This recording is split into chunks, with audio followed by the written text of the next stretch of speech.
po dyan sa dalawa na yan. Hello, Brother Onat Florendo. Yan, kaka-accept ko lang sa matagal na friend request na ni Brad Onat Florendo. Pa-shoutout po, Kareni. Ayan, na-shoutout ko na po yan. Brad Badong, sana po mag-guest din po kayo sa Broccoli. Gaya ng pag-guest ngayon ni Brother Willis para sa mga Exiters. Sa tingin ko po, hindi ko naman po kailangan mag-guest po doon. Kasi nagla-live naman po ako and na sinasabi ko naman po yung dapat ko sabihin dito sa Facebook account ko. So I don't think I need that thing pa po. Hope you understand po. Pa-shout out din po, Brad. Pampalubag loob lang po. Hello po, Sis Magat Mirasol Annalyn. Hello po, Sis Magat Mirasol Annalyn. Sila na rin ang gumagawa ng sarili nilang lapida. Kayo po ang nagsabi po niyan, Brad Leo J. Asuncion. Brad, bakit nyo po nasabi takot si KDR kayo? Ay, yan, ano yan? Kanina pa yan. Shoutout po, bro, from local of Santo Domingo. Sampung Santo Domingo. Si Brad Badong pa lang yan. Paano kaya kung mga naunang tumindig? Opo. Ako pa lang po ito, ha. Nanginginig na po sa galit si Bonjing. Ayun.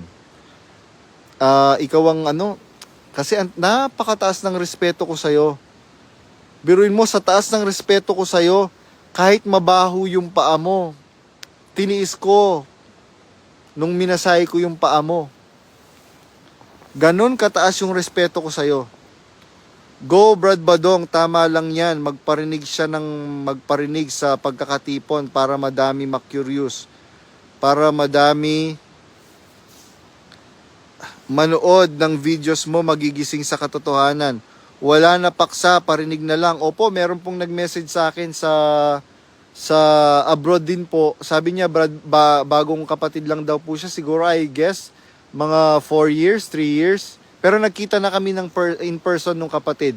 Sabi niya, bro, alam mo, nakakadismayang pakinggan yung mga pagkakatipon ngayon. Biruin mo, kaya ka dadalo para makareceive ka ng blessing ng Diyos through His words. Tapos ang matatanggap mo, ang maririnig mo, yung galit noong mangangaral. Ewan ko kung kanino siya galit, sabi niyang ganyan. Bakit niya kami dinadamay? Kaming mga nakikinig sa kanya doon sa galit niya. Sabi pong ganyan nung kapatid. Sabi ko nga po doon sa kapatid, ewan ko pa po doon kung kanino po siya galit. At saka sigurado na hindi naman po galing sa Diyos yung sinasabi niya. Galing po sa demonyo. Kasi pagka po galing sa Diyos, anumang galing sa Diyos, banayad. Anumang galing sa Diyos, ano po yun? Meron kang makukuwang sustansya. Protektado daw siya ng mga pulis na milyon-milyon ang ayuda na binigay ni Daniel Rason. Pero parang wala naman na anib yata. Ay naku sis, kung malalaman mo lang ang alam ko ngayon, nako, lalo kang tatapang. Pa-shoutout po, Kareni. Ayan, sinoutout ko na po si Senyora Lenlen. Brad Badong, galing ako sa podcast Broccoli TV, nilantad na po ni Willie yung mga kaplastikan din ng magtiyuhin. Opo, bahala na po kayo doon. Kasi ako po,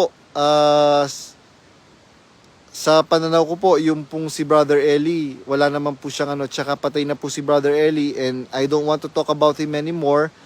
Respeto po natin sa patay. Ang concern ko po ngayon, yung napakasinungaling na mangangaral ngayon, yung si Bonjing, yung si Daniel Rason, napakasinungaling. Nuknuk ka ng kasinungalingan. Yung mga pinagsasabi. Madaming alam pero di nagsasalita. Sino pinagtatakpan niya? Ewan ko po dyan sa Bonjing na yan. Kung sinong pinagtatakpan niya, tatakutin niya ako na kung meron daw akong alam, mas marami daw siyang alam na mas matitindi. Siguraduhin mo lang, Bonjing Daniel Rason. Siguraduhin mo lang, ha?